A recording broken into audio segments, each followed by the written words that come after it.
Este é o Geografizando com o Professor Luiz, aula 0, Test Drive. Vamos começar dando um conceito para vocês de modos de produção. Todo mundo só fala capitalismo, socialismo, globalização, mas foi sempre assim? O que já existiu antes? O homem tem aproximadamente 4 milhões de anos.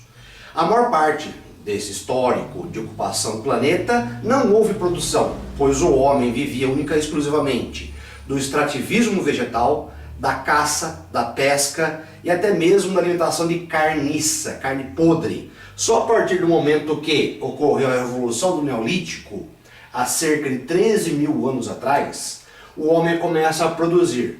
O que foi a Revolução do Neolítico? Foi a descoberta da pecuária e da agricultura. O advento dessas duas atividades que propiciou a fixação do homem a um único lugar, causando assim modificações na natureza. A partir do momento que ele modifica a natureza com o intuito de produzir algum bem, no começo alimentos, né? Que vamos começar a ter o quê? Produção propriamente dita. Isso aconteceu há cerca de 13 mil anos atrás na Mesopotâmia. Não foi homogênea em toda a Ásia. Também houve fixações humanas nesse mesmo contexto aí, na planície indogangética, na atual Índia, bem como também as margens do rio Nilo. Todas as primeiras ocupações então aqui são ribeirinhas, ao longo da margem de grandes rios. A Mesopotâmia, por exemplo, nas margens do rio Tigre e Eufrates, atual Golfo Pérsico, mais precisamente a região do Iraque atual. Esse primeiro modelo de produção aqui é denominado por Karl Marx de modo de produção asiático, ou comunismo primitivo, porque não havia propriedade privada. A propriedade era coletiva, bem como também o trabalho era coletivo. Todos os indivíduos da sociedade participavam no plantio, na colheita e nos cuidados com as plantas e com os animais. Não havia ainda um conceito de hierarquia social. Ainda todo o trabalho era feito de forma igualitária, bem como a produção era repartida de forma igualitária. Mas, se você, vestibulando, leu já Quincas Borba, de Machado de Assis, do realismo na literatura brasileira, tem uma citação lá que chama "Ao vencedor as batatas. Aos vencidos, piedade ou glória. E já aos vencedores, as batatas." O que quer dizer isso aí? O Machado de Assis ele passa um conto no livro Quincas Borba, que ele fala o seguinte: uma aldeia e uma tribo plantava batatas. Se eles não dominassem técnicas avançadas de agricultura, a produção de batatas ia ser insuficiente para a nutrição de toda a tribo e, consequentemente, alguns indivíduos da tribo pereceriam de inanição.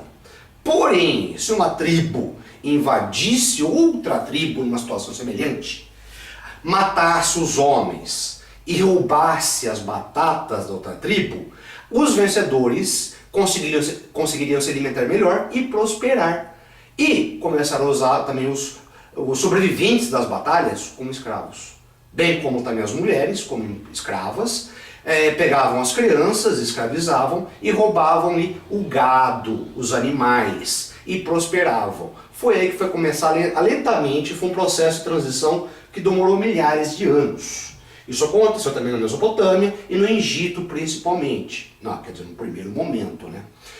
Tribos começaram a atacar outras tribos e começaram a dominar os seus povos, escravizar os sobreviventes e roubar as plantações e os animais. E começaram a prosperar, começaram a crescer. Começou a ter o quê? Um crescimento demográfico. Então foi a guerra que gerou o quê? Evolução e crescimento demográfico. Quem vão ser os maiores expoentes no modo de produção escravista? Primeiramente vamos ter Egito, né? Depois Grécia clássica e Roma clássica. Grécia e Roma são os alicerces da cultura ocidental atual. Não é à toa que Grécia e Roma é chamada de Antiguidade Clássica. Por quê? Até hoje a nossa cultura ele tem influência forte, tanto na religião, no idioma, na filosofia. Foi na Grécia Antiga que surgiu o quê? Platão, Aristóteles, Sócrates, que são as bases do pensamento atual ocidental. Então, na Antiguidade Clássica, o modo de produção é escravista. Como que se dava a aquisição de escravos? Conquistas por meios bélicos. O Egito Antigo, por exemplo, conquistou o povo hebreu, né? O povo hebreu, que durante pelo Velho Testamento passou por uma seca gigantesca lá na atual Israel, migraram para o Egito tentando escapar das secas. Daí, chegando no Egito, foram escravizados pelo povo egípcio, né? Tanto é que, se você quiser ver mais a respeito, tem um monte de obras, tanto da Disneylândia, tem desenho lá, O Príncipe do Egito, novelas de emissoras abertas de televisão, contando sobre um pouquinho do sofrimento do povo hebreu na mão dos egípcios. Tivemos também a escravidão na Grécia Clássica e no Império Romano. Como que o Império Romano foi maior em termos de influência cultural no Ocidente? Graças à escravidão.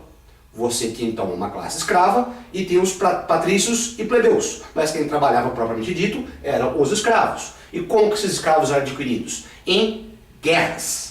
Os sobreviventes nas províncias invadidas se tornavam escravos e Roma saqueava os pertences dos povos dominados. Por isso que se deu a exuberância, a opulência do Império Romano. Mas só que todo mundo já viu história, se você ainda não viu, comece a pesquisar. O Império Romano cresceu e nada que é muito grande consegue se manter por muito tempo em pé. O Império Romano teve a sua ascensão, o seu apogeu e o seu declínio. O que determinou o declínio do Império Romano foi a Pax Romana. A partir do momento que a Roma parou de invadir territórios, parou de ter um fluxo interno do que? Pilhagem de guerra e de escravos. Então foi só a política pacifista de Roma que decretou a sua própria falência.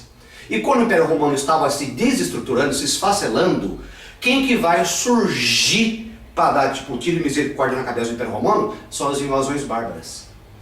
Os bárbaros, alguns deles conquistados, alguns deles que moravam às margens do Império Romano, começam a invadir o Império Romano. Porque durante a Pax Romana, os soldados, os legionários, abandonaram as fronteiras, porque não tinham salário. Não tinha ninguém que mandasse para eles mantimentos, suprimentos, armamentos. Não tinha ninguém que rendesse a guarda. Então, os legionários começaram a abandonar seus postos. Os bárbaros, que viviam às margens do Império Romano, começaram a entrar dentro do território do Império Romano. E daí, na fusão da cultura romana com a fusão da cultura bárbara germânica, vamos ter a formação dos elementos que vai dar origem ao sistema feudal, a Idade Média, Idade das Trevas. Vai se formar no final do século V depois de Cristo e vai perdurar até o final do século XV depois de Cristo. 1000 anos de feudalismo. E no feudalismo, como que era caracterizado a produção? Era baseada na servidão. Você tinha apenas duas classes sociais. Tinha lá a nobreza e tinha o quê? Os servos. Dentro da nobreza surgiu uma classe chamada alto clero.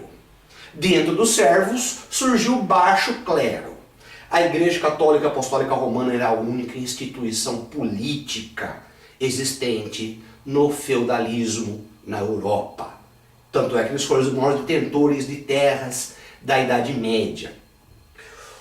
Como era o sistema de trabalho servil? Os servos viviam dentro das terras dos nobres. Os nobres poderiam ser classificados como suzeranos, os maiores proprietários de terras, e os vassalos, que eram submissos aos suzeranos. O que era o maior conceito de poder? Terra. Quanto mais terra você tinha, mais você conseguia aliados na forma de vassalos. Qual era a função do vassalo para com o suzerano? O vassalo oferecia préstimos militares para o suzerano. E, em troca, ganhava a terra do suzerano. E já os servos viviam dentro da terra. Não importava qual era o nobre, a função do servo era trabalhar a terra. O que o servo ganhava em troca? Proteção militar. Contra ataques de bárbaros e povos hostis. E o que o servo oferecia em troca ao nobre? O servo tinha algumas obrigações, como a talha, a corveia, a mão morta, banalidades. Tudo que o nobre utilizava dentro do feudo cerca de 70% a 80% ele tinha que pagar na forma de produção ao senhor feudal. Então, uma maior parte do que ele produzia, ele tinha que dar ao senhor feudal. Até um conceito esdrúxulo para a atualidade que existia na Idade Média era primus noctis. Até a primeira noite de núpcias da mulher, do servo, pertencia ao senhor feudal. Só o senhor feudal tinha o direito de tirar a virgindade da mulher. É por isso que uma região lá na atual Alemanha e Hungria havia uma região chamada Pomerode. As mulheres, as servas, se casavam de preto para simbolizar o luto ao se casar com o seu marido, servo também. Só que para elas não era um dia de festividade unicamente. Também era um dia de muita tristeza, porque ela sabia que a primeira noite dela, quem iria ter a primeira relação sexual com ela, era o nobre, que por direito tinha isso. Tá? Daí, 1000 anos, a produção agrícola vai se aprimorando lentamente. Gradativamente, alguns conceitos vão ser incorporados na agricultura, tais como o quê? Arado de tração peitoral no gado. No começo, o arado era amarrado no pescoço dos animais. Imagina um jegue, um boi, um cavalo puxando um arado. Conforme vai puxando, vai estrangulando o bicho parava de trabalhar. A partir do momento que vai ser desenvolvida a tração peitoral, o animal consegue trabalhar mais. Andar mais, puxar mais o arado, conseguir revolver mais o solo, isso vai aumentar a produção agrícola. Também o que vai ser lentamente incorporado aqui? Técnicas de irrigação, drenagem de pântanos, tudo isso faz com que a produção agrícola aumente. Daí o conceito principal da Idade Média era a subsistência. Toda a produção era voltada unicamente para o feudo, não havia trocas comerciais entre feudos diferentes. A palavra-chave que vai ser o final do feudalismo, se chama excedente. O que excede, o que eu vou fazer com o que sobra? Para não apodrecer, para não ter que jogar fora, troca. Daí nessas trocas, algumas pessoas vão se especializar. Quem? Burgueses. Além de trocar mercadorias com outros feudos, eles vão começar também a trocar trabalho. Vão surgir lentamente aqui artesãos, fabricantes de sela, de cavalo, calçados, vestimenta, artistas, carpinteiros, pessoas que tinham um know-how diferenciado. Vão começar a perambular pelos feudos oferecendo seu trabalho. E daí não havia uma unificação monetária na Europa. Então, se você estava num feudo, você ganhava numa moeda de um tamanho, de um material e com um brasão diferente. A mesma moeda não valia no outro feudo. Tá? E o comerciante, o artesão, na hora que ele sai de um feudo para ir para outro feudo, ele geralmente era cobrado um pedágio para ele. E se uma moeda de um feudo não valia no outro feudo? Isso atrapalhava muito a circulação de comerciantes e de artesãos pelos feudos. Tá? Daí, o protótipo desse comerciante artesão vai ser denominado burguês. Por que burguês?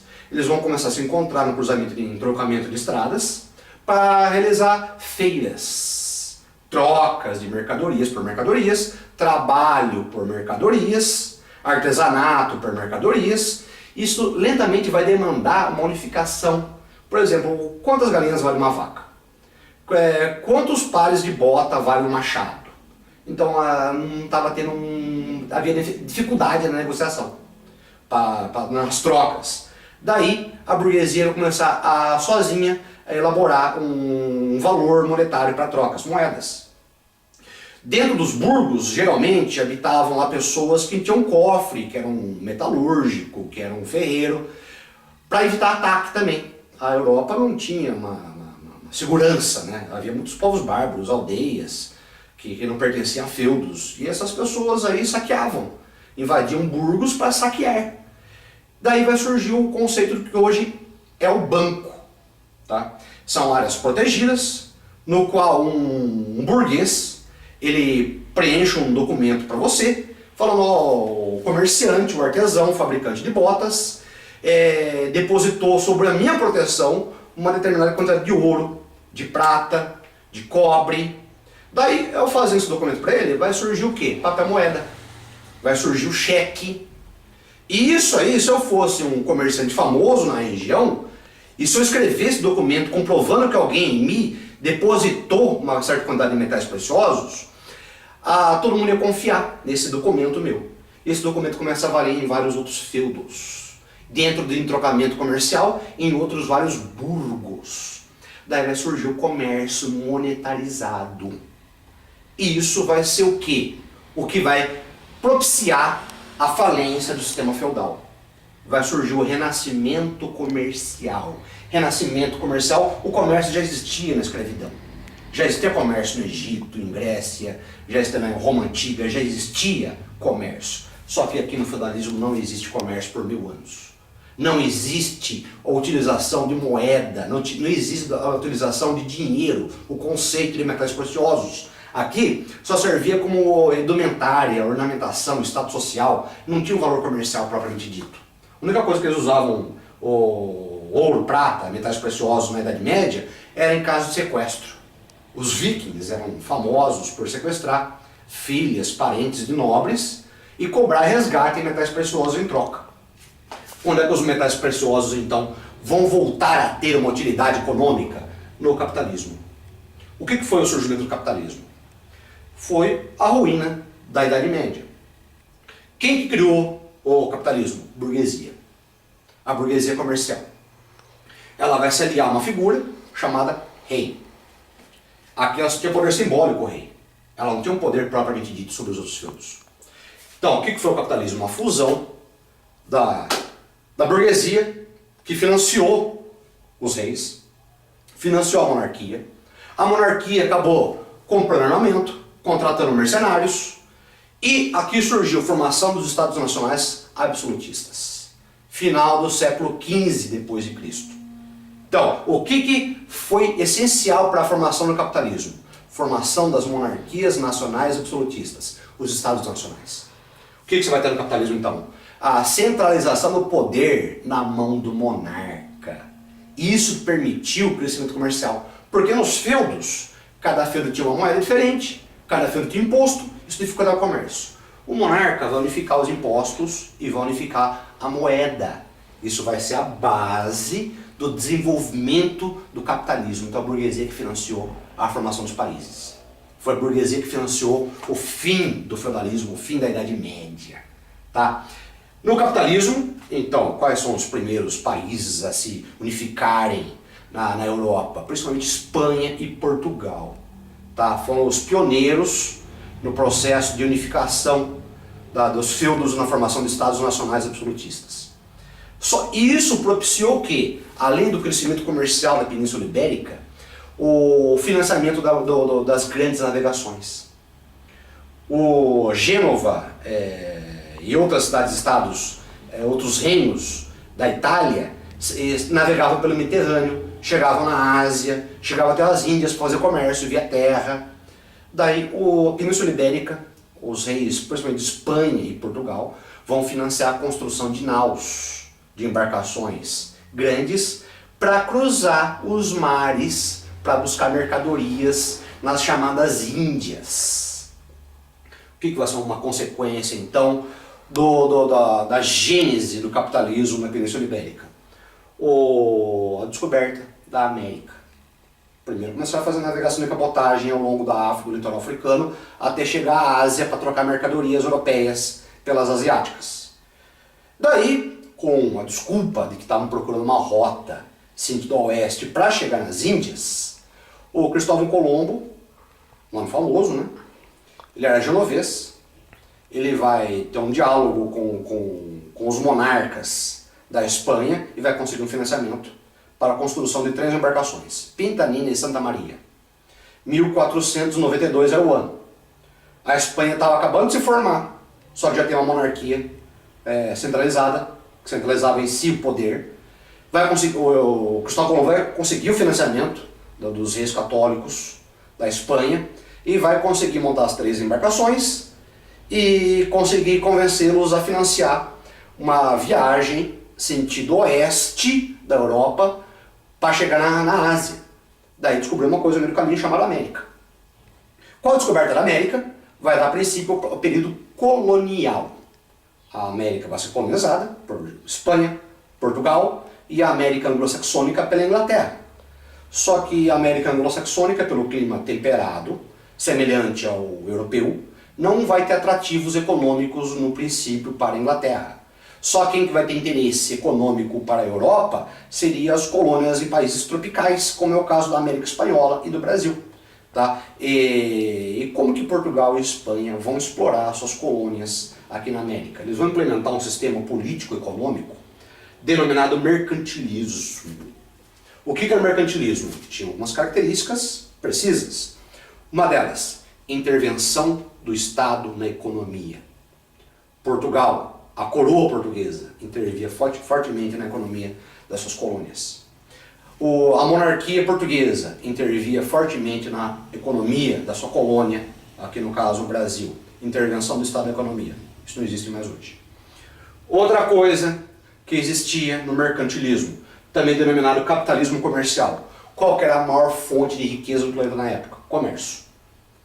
Tanto é, você pode falar capitalismo mercantil ou capitalismo comercial, na qual o comércio entre colônia e metrópole que vai ser a maior fonte de riqueza do planeta. Aqui da América vai surgir muita matéria-prima, toda essa matéria-prima é mandada para a Europa. E Portugal e Espanha, o que eles mandavam para cá? Para os europeus. Então, o mercantilismo, uma das características do mercantilismo é a imposição de pacto colonial às suas colônias. As metrópoles europeias impunham o pacto colonial aqui na América. O que estava dentro do pacto colonial? Proibição da manufatura na colônia e proibição de fazer comércio com outros países fora a sua metrópole. Era o chamado exclusivo metropolitano. Então, dentro do mercantilismo temos a intervenção do Estado na economia, o comércio, o pacto colonial e como que um país crescia economicamente? Através da acumulação primitiva de capitais. Metalismo. É uma fase então do que a principal fonte de riqueza era a acumulação de metais preciosos, principalmente ouro e prata. Então, para você mensurar a riqueza de um país, ele tem que ter uma grande quantidade guardada nos seus cofres de ouro, prata. Foi a matéria-prima que saiu da América que financiou o que na Europa? Mas espera aí, quem tinha as colônias mais produtoras de matéria-prima era Portugal e Espanha. Só que, onde que surgiu a Revolução Industrial? 1760. Inglaterra. Por que a Inglaterra foi o berço da Revolução Industrial e não Espanha e Portugal? Há várias teorias. Uma delas é que a Inglaterra possuía no seu território jazidas de carvão mineral e minério de ferro. Isso que é a matéria-prima para a Revolução Industrial. Outra coisa, a Inglaterra possuía mais ovelhas.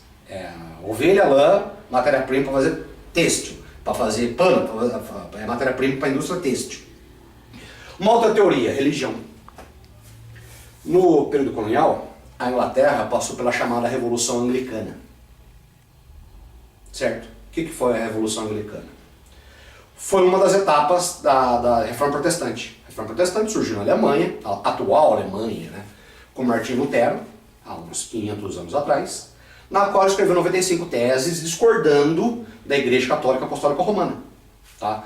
O que o Martinho Lutero criticava basicamente na Igreja Católica? A venda de indulgências, a venda de dedo de santo, venda de pedaço do lasca de Cristo.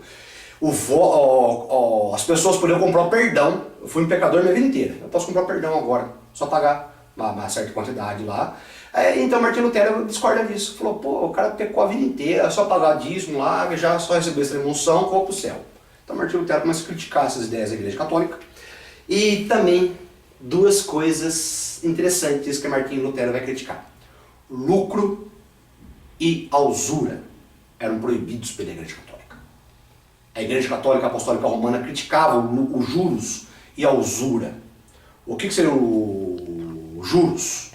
É empréstimo de dinheiro por uma margem de lucro em cima. O tempo pertence a Deus, pela Igreja Católica. Se você empresta dinheiro a juros, você está cobrando pelo tempo. O tempo pertence a Deus. Então isso é pecado, cobrar juros. Usura é a agiotagem. Outra coisa que era criticada pela Igreja Católica Apostólica Romana, lucro. A Igreja Católica pregava o preço justo.